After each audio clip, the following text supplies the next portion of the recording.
어머님들 반갑습니다. 우선 소중한 자녀분들을 이렇게 맡겨주셔서 정말 감사드리겠습니다. 이번 그 1학년 1학기 과정 대비해서 화학 수업에 대한 여러 가지 내용들을 좀 간단히 설명드리도록 하겠습니다.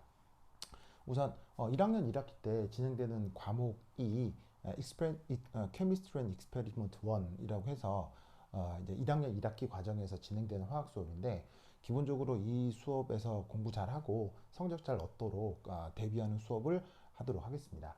관련해서 이번 기간에 그 정해진 수업 시간은 뭐 학원이나 원장님과의 협의로 잘 결정해 주시면 좋겠습니다.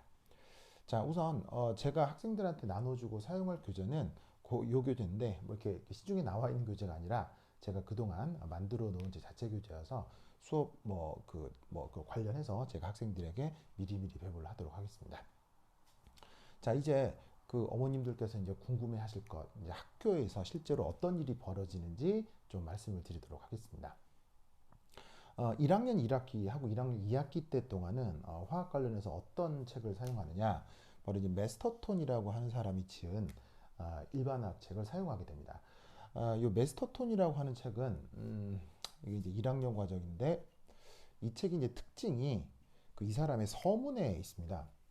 그래서 이 사람 서문을 보시면 이 아주 재밌는 얘기가 있는데 내가 책을 써서 이 책이 1000페이지를 넘지 않았다. 그러니까 한 800 몇십 페이지 정도 되는데 일반학 책 치고는 굉장히 그 양이 작은 편입니다. 근데 이거를 왜 자기가 서문에 썼냐면 그만큼 내용이 간결하고 그 다음 학생들과 부모들에게 경제적 그 부담을 덜 하겠다라는 그 얘기가 나오거든요. 요거는 이제 그 우리나라 그 사정하고 조금 좀 다를 수 있는데 이제 미국에서는 이런 화학책 같은 것들의 가격이 굉장히 비싸죠. 그래서 기본적으로 일반 학책 같은 경우는 한 20만 원 이상 정도의 돈을 줘야 이렇게 책을 한 권을 살 수가 있죠. 근데 한국에서는 그러지 않죠. 그래서 그 이제 뭐 미국의 어떤 그 뭐 지적재산권 보호 때문에 책값이 너무 비싸서 뭐 그거를 감안해서 짧게 썼다 뭐 이렇게 이제 뭐 서문에 나와요. 근데 이제 그러다 보니까 이 책은 기본적으로 내용이 아주 쉬운 편입니다. 굉장히 쉽습니다. 그리고 1학년 1학기 교과과정 학교 내에서도 그 이 책을 거의 그대로 따르고 있기 때문에 사실 1학년 1학기, 1학년 2학기 때는 학교 수업이 그렇게 어렵지가 않습니다. 그래서 뭐 보통 영재고 대비를 위해서 학생들이 뭐 기본 선행학습들을 하죠. 그런 것들로도 이제 충분히 따라갈 수 있을 정도로 뭐 이제 뭐냐면 크게 어렵지 않게 진행이 되는데 이게 학교 커리큘럼이 묘한 게 이게 2학년이 되면 갑자기 이제 옥스톱이라는 사람의 책을 쓰게 되는데 갑자기 이때부터 2학년 때부터 그 수업 내용이 굉장히 어려워집니다. 이게 그 이 옥스톱이라는 사람의 책을 또 잠깐 설명을 드리면 이분은 화학자는 화학자인데 원래 전공이 이제 물리학 쪽입니다. 그것은 물리화학 쪽이어서 그 화학책 전체에서 그 나타나는 여러 가지 것들 중에서 물리학과 관련된 부분의 내용이 굉장히 그 자세히 나와 있습니다. 그리고 그 물리학의 수준이 그 1학년 뭐 그러니까 대학교 1학년이 배울 수 있는 물리학 수준이 아니라 대학교 3학년, 4학년 혹은 대학원 과정의 물리학 내용까지 이 화학에 막 잔뜩 들어가 있어요. 그래서 이 옥스톱이라는 책은 전 세계적으로는 많이 팔리는 책이 아닙니다. 내용 자체가 어렵고 화학적 관점에서 조금 뭐라고 할까? 그러니까 뭐 괜찮은 책인데 그 화학을 처음 배우는 학생들에게는 되게 어려움이 있기 때문에 전 세계적으로 잘 팔리는 책이 아닙니다. 그런데 이제 이 책이 그 유독 유명해진 게 우리나라에서거든요. 왜냐하면 그 서울대 그 화학교재였기 때문입니다. 지금은 조금 바뀌었는데 예전 그 서울대에서 일반학 교재로 이 책을 쓰면서 이 책이 유명해졌어요. 왜냐하면 서울대 화학과 같은 경우 그 기본적인 전통이 물리화학이어서 그렇습니다.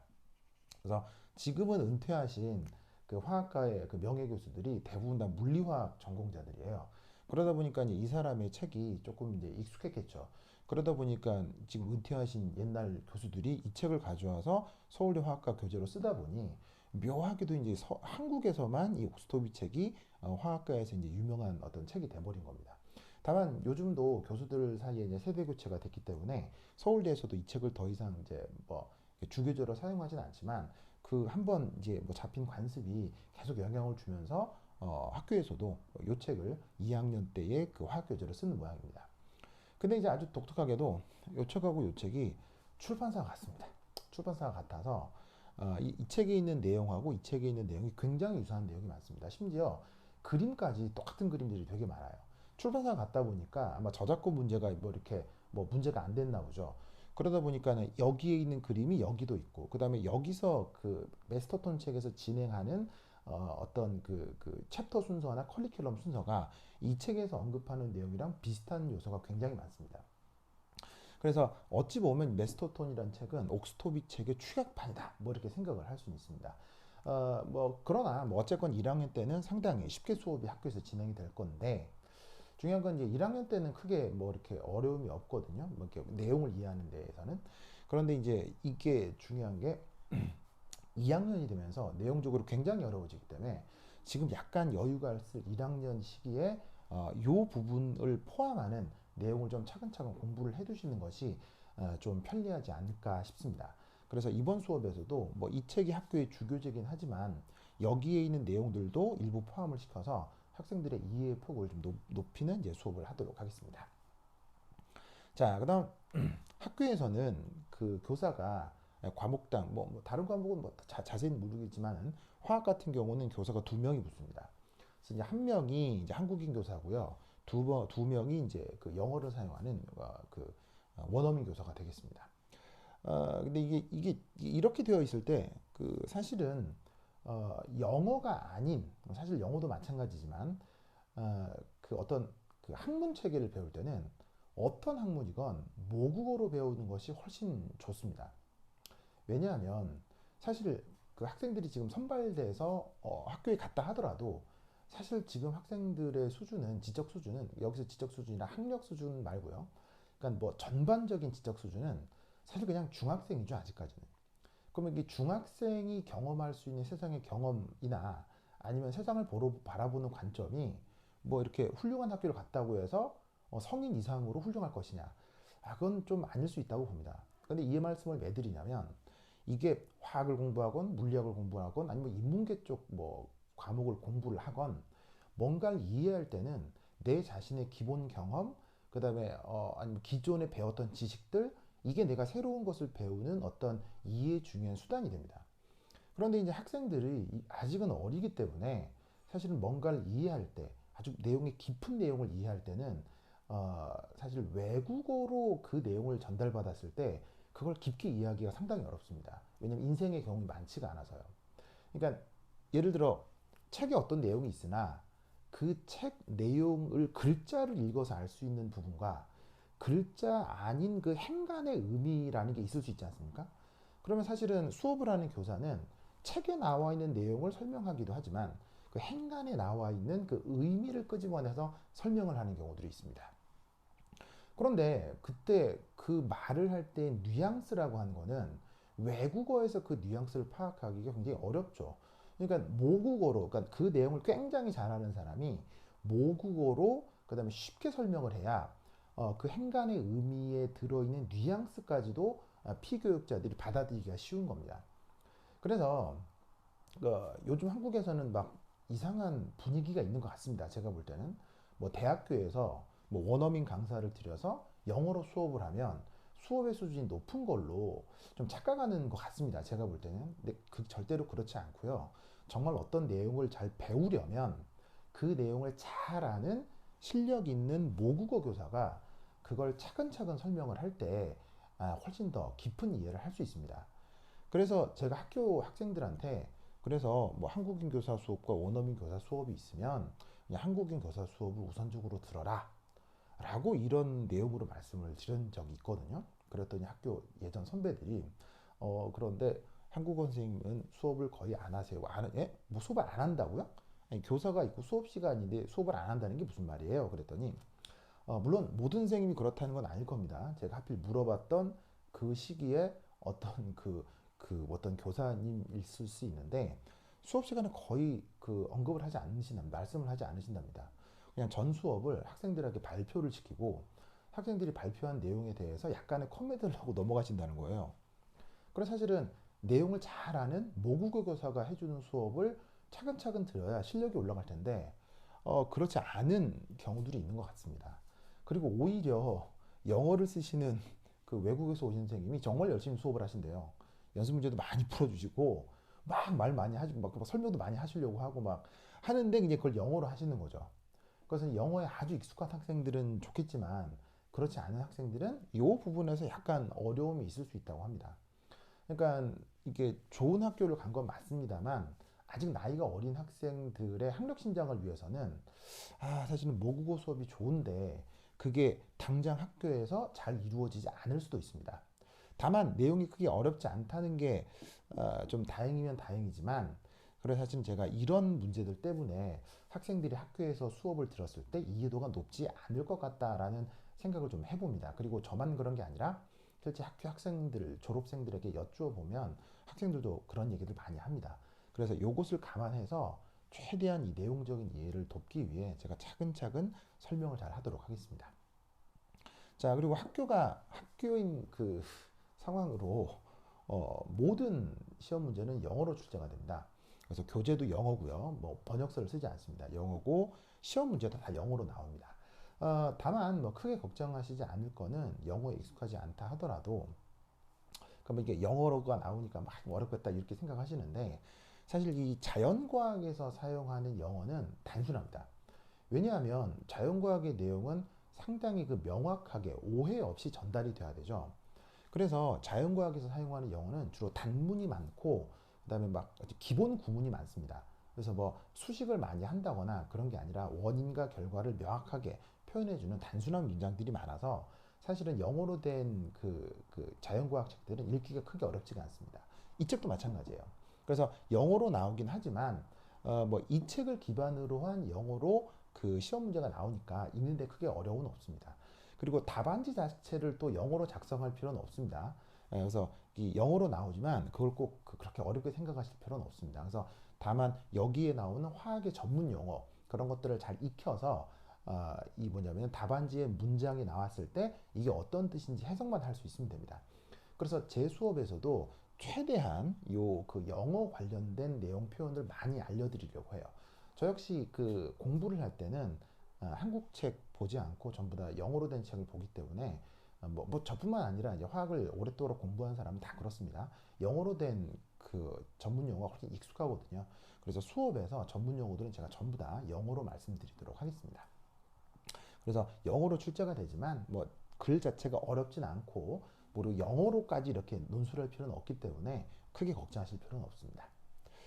근데 이게 또 이 책도 잠깐 말씀드릴 필요가 있는데 내년에 이 책을 학교에 쓸 테니까요. 이 옥스톱이라는 사람은 좀 독특합니다. 이게 방금 말씀드렸다시피 물리가 됐건 생물이 됐건 화학이 됐건 이 자연과학 쪽 영어는 좀 단순하고 좀 쉽다고 했죠. 그러니까 왜 이유가 뭐냐면 내용 전달이 중요하니까요. 근데 몇몇 자연과학의 저자들은 이게 좀 이게 그 아마 그 스스로 이게 글을 쓰시면서 아마 노벨 문학상을 받으시려고 이 화학책을 쓴 게 아닌가 하는 저자들이 화학 전체에서 몇 명 계시거든요. 뭐 휴이라는 분도 계시고 대표적으로 인양반이 그렇습니다. 그래서 인양반의 일반학 책을 읽으면 문장이 너무 달필이세요. 그래서 인양반 한 문장 안에 기본적으로 문장이 세 줄 이상이고 뭐 관계대명사, 삽입구, 뭐 굉장히 그 어려운 내용 글자 자체를 굉장히 어렵게 써요. 그래서 사실은 이 책에 대한 영어 책을 읽을 때는 상당히 그냥 읽기가 어려울 겁니다. 그래서 그 이 뭐냐면은 1학년 때는 이 영어가 그렇게 어렵진 않은데 2학년 때 나온 옥스토비 책에서는 굉장히 영어가 까다롭기 때문에 그것도 좀 대비를 해두시기 바랍니다. 다만 그래서 영어 공부를 더해서 영어 실력을 올려야 되나요? 뭐 그럼 좋죠. 그럼 좋은데 그것보다는 어쨌건 여기서 배우죠. 그리고 또 저한테서 배우죠. 하면 내용적으로 어느 정도 알게 되면 이 글자 자체가 어려워도 아는 내용이기 때문에 또 내용 파악할 수가 있습니다. 그래서 이제 영어 자체의 어떤 좀 그 저자들의 문체 차이는 있지만 그 내용적으로 확실하면 크게 어렵지 않게 받아들일 수 있으니 영어는 크게 걱정하지 않으셔도 됩니다. 계속 영어에 대한 얘기는 수업 시간에 제가 계속 강조하고 단어도 익히게 하고 할 테니까 크게 걱정하지 않으셔도 되겠습니다. 자, 실제로는 학교에서 기출문제가 나오는데요. 제가 나눠드린 안내문에 뭐 기출문제 예시 하나 넣어드렸습니다. 보통 어떻게 내시냐면 메스터톤이 됐건 옥스토비가 됐건 그러니까 1학년 기출에서도요 옥스토비 연습 문제를 그 시험 문제로 내시기도 합니다. 왜냐하면 내용적으로 좀 비슷하다겠죠. 이 책의 모든 문제가 어려운 것이 아니기 때문에 간단하게 참여할 뭐 이렇게 참고할 수 있는 문제는 내서 숫자 뭐 이런 것들 약간 바꿔서 기출 문제를 주로 내십니다.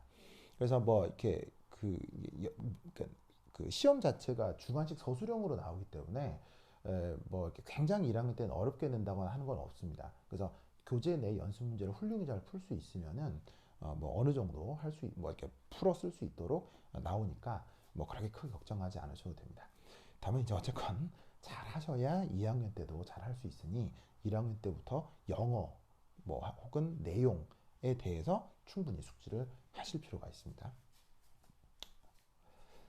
자, 관련해서 제가 이제 수업을 어떻게 진행할지 그 커리큘럼 그 안내문에 있는데요.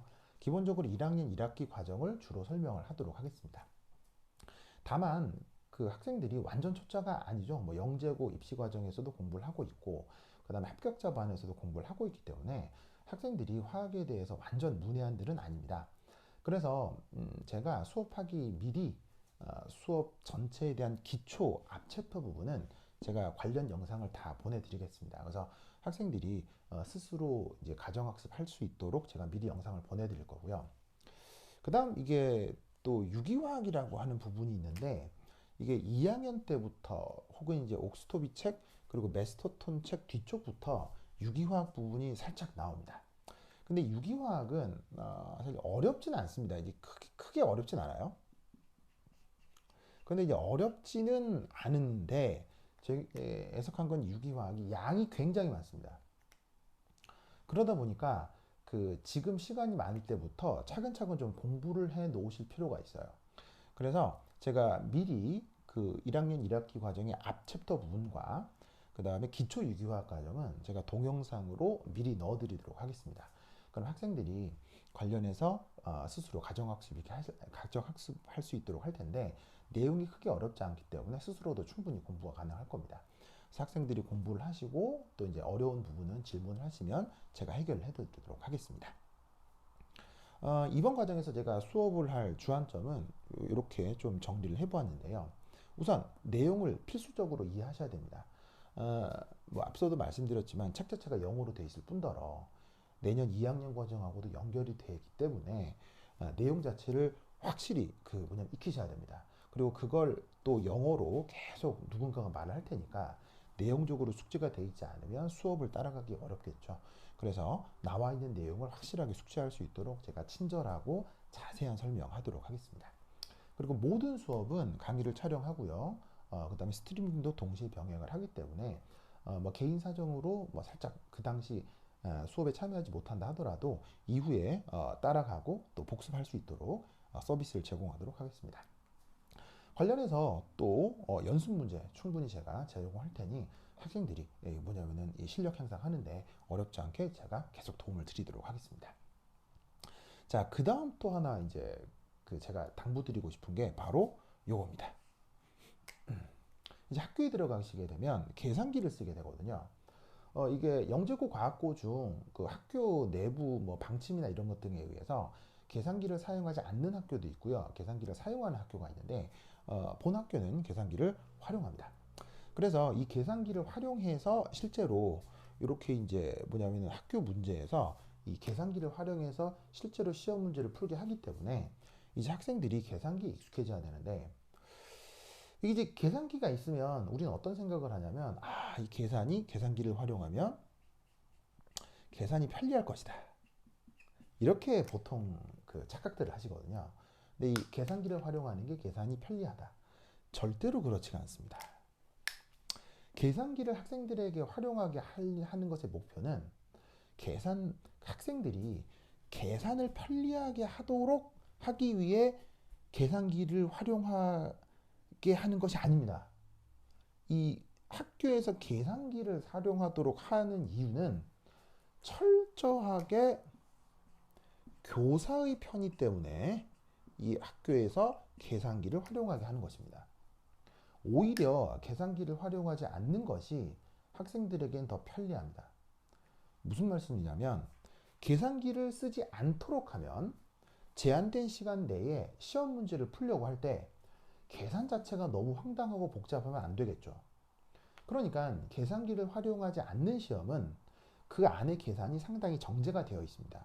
교사가 미리 문제를 풀어서 숫자들이 딱딱딱 예쁘게 떨어지게 숫자를 이미 조작해 놓은 상태이기 때문에 학생들이 오히려 계산기를 사용하지 않는 시험 문제를 풀 때 훨씬 더 편리합니다. 그러니까 계산기를 활용하겠다는 거는 학생 위주가 아니고 이건 철저하게 교사 위주라는 얘기예요. 교사가 시험 문제를 어떻게 내겠다는 거냐면 그냥 일반화학 책에 있는 숫자는 그대로 내겠다는 얘기예요. 뭐 약간 변형하거나. 그러니까 계산 자체를 이렇게 예쁘게 정리를 해서 학생들에게 그런 편리함을 주지 않겠다는 얘기입니다. 그러니까 계산기를 활용하는 것에 대한 그 어떤 생각을 달리 하셔야 돼요. 근데 어쨌건 계산기를 사용하게 되면 뭐 계산 자체가 정확할 거다? 또 이렇게 생각할 수 있는데요. 계산기를 활용하면 계산이 정확할 거다? 이 또한 엄청난 착각이십니다. 자, 이게 왜 또 착각이냐? 자, 예를 들어서 어떤 계산을 한다고 치겠습니다. 뭐 1.6 곱하기 10의 마이너스 19승. 자, 이런 것과 관련된 계산을 하도록 하겠습니다. 그러면 이제 이것과 관련된 계산을 위해서 이 숫자를 계산기에 입력해야 되겠죠. 그러면 1.6을 계산기에 톡톡톡 치고 그 다음에 곱하기 그 칸이 있을 거야. 톡톡톡 치고 10 치고 그 다음에 마이너스 19승이라고 지수 표현으로 딱 쳐야 되는데 이게 계산기를 잘못 눌러서 얘를 어떻게 칠 수 있냐면요. 이 지수 부분을 모르고 빼기 19 이렇게 치는 겁니다. 나는 분명 의미가 10의 19승 마이너스 19승이라고 생각하고 계산기에 입력을 했는데 내가 급한 마음에 툭툭툭툭 입력하다 보면 10 빼기 19, 1.6 곱하기 10 빼기 19처럼 입력이 돼버리는 거예요. 그럼 어떻게 되겠습니까? 그 다음은 볼 것도 없이 이 문제는 통으로 나가립니다. 계산기를 활용하기 때문에 이 계산이 틀렸을 경우 그 교사 입장에서는 이 계산 자체에 대한 부분 점수를 주지 않습니다. 그냥 입력을 잘못한 거면 그걸로 그 문제는 그냥 날아가는 겁니다. 그러니까 계산기를 활용했을 때 이 계산이 편리하고 계산이 정확할 거다라는 이거는 완벽한 착각입니다. 즉 뭐냐? 계산기에 익숙하셔야 돼요. 그래서 내가 가지고 있는 계산기의 자판에 굉장히 익숙하셔야 되고요. 그리고 계산기가 가지고 있는 몇몇 특별한 기능들이 있습니다. 그러니까 이제 뭐냐면 자, 이렇게 입력을 할 때 계산기는 오류가 발생할 수 있거든요. 그런데 이 계산기는 그 입력할 때 오류를 방지해주는 특별한 기능들이 있습니다. 왜냐하면 입력할 때 문제가 있다는 걸 계산기 제작자들도 알 거 아니에요. 계산기의 기능 중에 입력을 할 때 좀 편리하게 효과적으로 입력을 하는 방법들이 다 있어요. 그래서 그것들을 미리 배우고 있으면 이 계산을 훨씬 편리하게 해낼 수가 있습니다. 그러다 보니까 이 계산기를 가지고 계속 써보면서 내 계산기에 어떤 키가 어디에 있다, 내 계산기가 어떤 기능을 가지고 있다를 미리미리 공부를 해 놓으셔야 됩니다. 하나도 준비해 놓지 않다가 딱 중간고사 돼서 계산기 쓸 수 있다고 계산기 툭 받아 쓰시면요, 이거 입력하다가 다 틀립니다. 굉장히 주의하셔야 돼요. 그래서 저 같은 경우는 수업 시간에 이 계산기를 어떻게 활용하는지에 대해서 굉장히 많이 말씀을 드립니다. 그래서 어머님들께 이제 당부를 드리고 싶은 건, 제 수업에 오실 때 학생들에게 항상 계산기를 지참하도록 해주시는 게 좋습니다. 그리고 이때 이 계산기는 그 슈퍼마켓에서 사용하는 그런 계산기를 말씀하는 게 아닙니다. 버튼 커가지고 막 더하기 빼기만 하는 이런 계산기 말고요. 공학용 계산기가 필요합니다.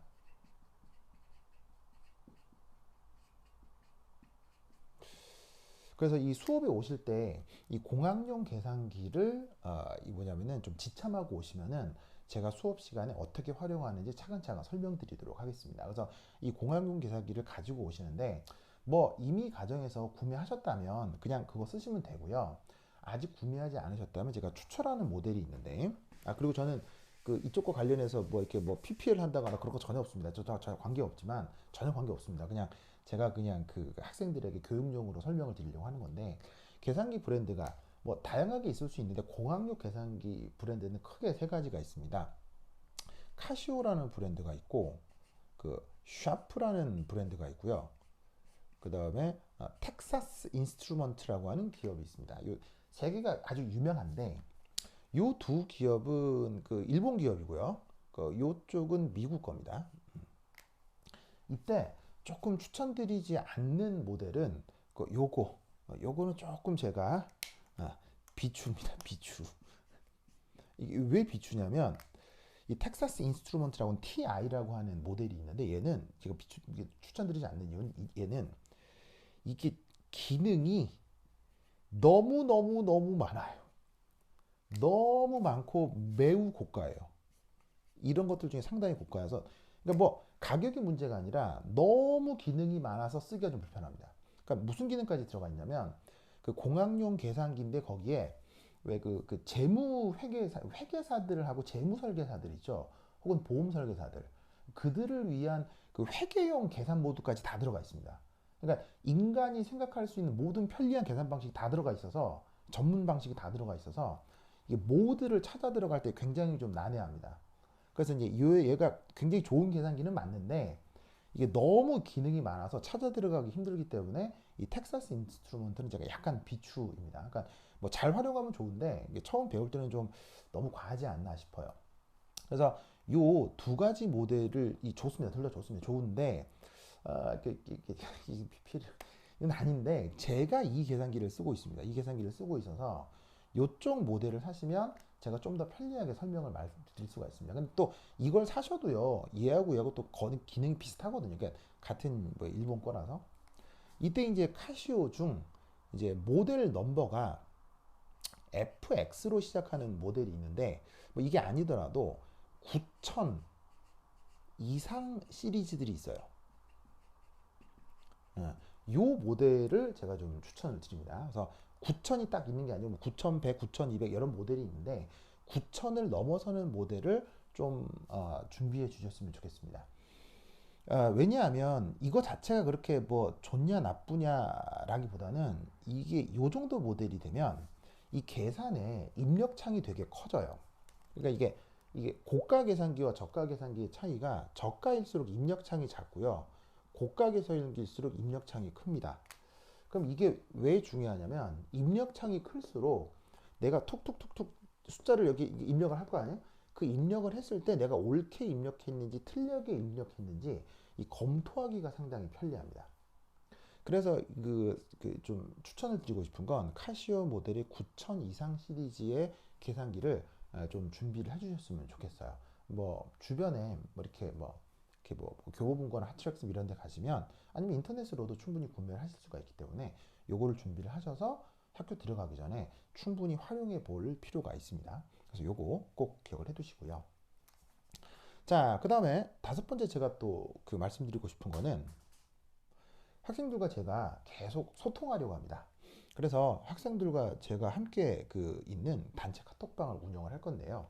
이때 뭘 할 거냐면 여러 가지 학생들의 질문, 그리고 제가 자료, 그다음에 숙제, 이런 것 등을 제가 뭐냐면은 관리하기 위해서 단체 카톡방을 운영을 하겠습니다.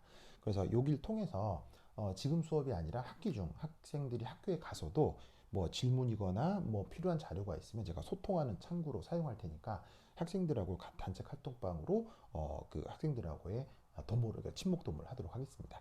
이쪽을 통해서 제가 각종 공지사항도 올리니까 학생들이 잘 운영할 수 있도록 도와주시고요. 어머님들도 들어오셔서 보셔도 상관없을 것 같습니다. 자, 그다음 수업에서 제가 학교 내 생활지도도 약간 하도록 하겠습니다. 왜냐하면 이게 모든 상황에서 가장 중요한 것 중에 하나가 마음가짐 혹은 멘탈, 전략 이런 거 아니겠습니까? 그러니까 새로운 환경에 학생들이 노출이 되는 겁니다. 그러니까 예전에는 없었던 기숙사 생활도 처음 해보는 거고요. 이때 뭐 잘 헤쳐나갈 수 있지만 이게 뭐 공부하고 뭐 과제하고 시험 치고 이건 문제가 아니라 학교 내 교내 생활 혹은 뭐 기숙사 생활 이런 것들에 문제를 느껴서 학교에 가는 것이 힘들어지는 그런 학생들도 있을 수 있거든요. 그래서 그런 것들과 관련해서도 수업 시간에 제가 충분히 말씀드리도록 하겠습니다.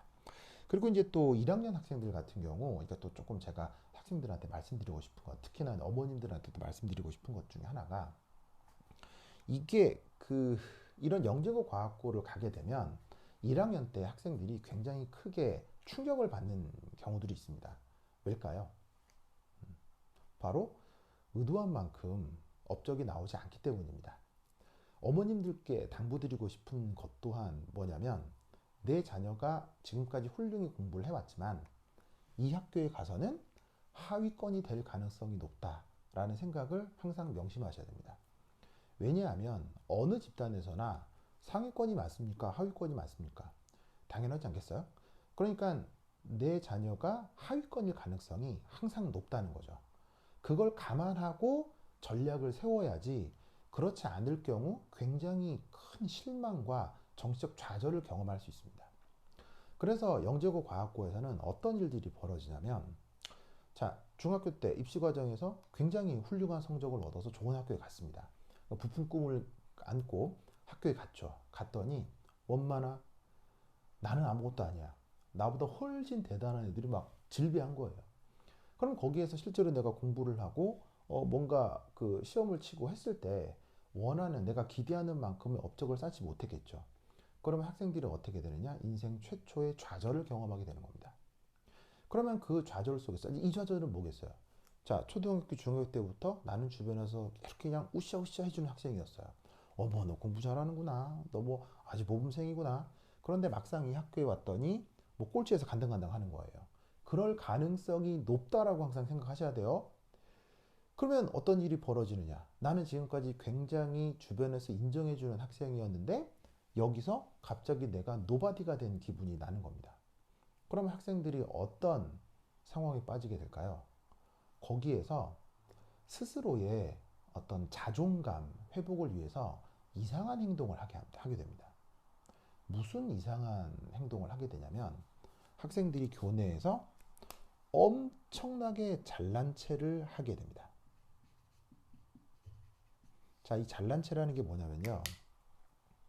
예를 들어서 내가 당장 학교 성적은 안 나오지만 내가 어떤 물리나 화학이나 수학 어떤 문제를 풀었는데 하필 그 문제가 다른 학생들이 잘 모르는 건데 내가 우연찮게 이걸 탁 해결할 수 있잖아요. 그럼 이때가 기회다라고 싶어서 내가 이 문제를 풀었다고 막 잘난 체를 합니다. 그게 일종의 뭐냐면 보상 심리에서 오는 거라고 봐야 되겠죠. 나는 정말 훌륭하고 괜찮은 학생이었는데 여기선 노바디, 나의 존재가 없는 것 같아요. 그럼 나의 자존심 회복을 위해서 내가 여기서 당장 성적은 안 나오지만 충분히 의미 있는 사람이라는 걸 표현하기 위해서 내가 이 문제 풀었다니까, 내가 이 내용 안 되니까 하면서 주변에 막 떠들기 시작합니다. 그러면 그걸 보는 옆 친구는 또 어떻게 되겠어요? 어머, 쟤는 저렇게 잘하는데 나는 더 못하네? 이런 생각을 하게 되겠죠.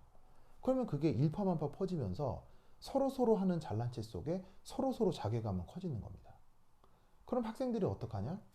교과 과정에 집중하지 못하고 뭔가 내가 잘난 체 할 수 있는 요소가 뭐가 있을까를 찾게 되죠. 그러면서 지금 당장 학교 교과 과정을 잘 따라가야 되는데 이걸 핀트를 잘못 잡아서 내가 남들이 잘 모르는 물리 공부, 남들이 잘 못하는 화학 공부, 남들이 잘 처음 들어본 생물 공부, 이걸 더 집중적으로 해서 다른 애들한테 잘난 체를 해야 되겠다 라는 이런 아주 곤란한 상황에 빠집니다. 그런데 어머니들 명심하실 거, 여기 가면 좋을까요? 나쁘진 않죠. 물론 훌륭한 학교죠. 그런데 정말 명심하실 건, 영재고 과학고를 가셔도요, 대입에서 실패하시면 아무런 의미가 없습니다. 네.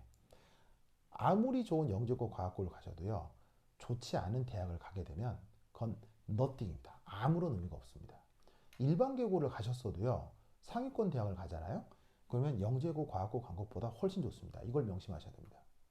그런데 입시 과정은 이런 잘난 체, 예를 들면 내가 교과 과정 동안 이렇게 학교에서 진행되는 수업 말고 내가 막 무슨 화학이나 물리의 논문 네이처 사이언스 공부해가지고는 막 애들한테 발표하고 난 이런 거 안다 잘난 체 했어요.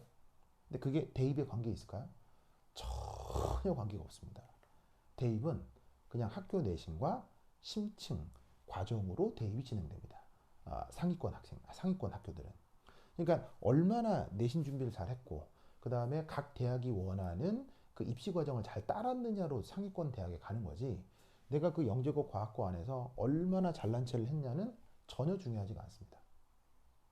그러니까 학생들이 이런 분위기 속에서 여기에 휩쓸려 나갈 수 있는데, 그러지 말라고 제가 계속 지도를 하도록 하겠습니다. 이 잘난 체는 더더욱 기가 막힌 건 영재고 과학고에서는 놀랍게도 학생들만 잘난 체를 하는 게 아니고요. 이 교사들이 또 엄청 잘난 체를 합니다. 뭔 말이냐? 학생들은 이미 어느 정도 선행학습이 돼 있고, 그 다음에 상당히 우수한 학생들은 맞기 때문에 이런 학생들은 사실 교사를 평가하죠. 그래서 이미 많은 학생들이 사교육을 경험해 봤기 때문에 학교 선생도 평가하고 학원 강사도 평가하고 당연히 영재고 교사도 평가할 거 아니에요. 그러면 약간의 실수가 혹시 수업하다가 뭐 인간이가 실수할 수 있죠. 뭐 저도 실수 많이 합니다.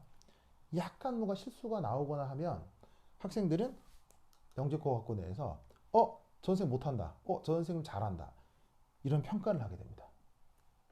그럼 학생들이 교사를 이렇게 평가하는 거 할 수 있나요? 네, 당연히 할 수 있죠. 뭐 교사라고 뭐 신이에요. 뭐 잘하면 잘한다, 못하면 못한다 평가할 수 있는 거죠.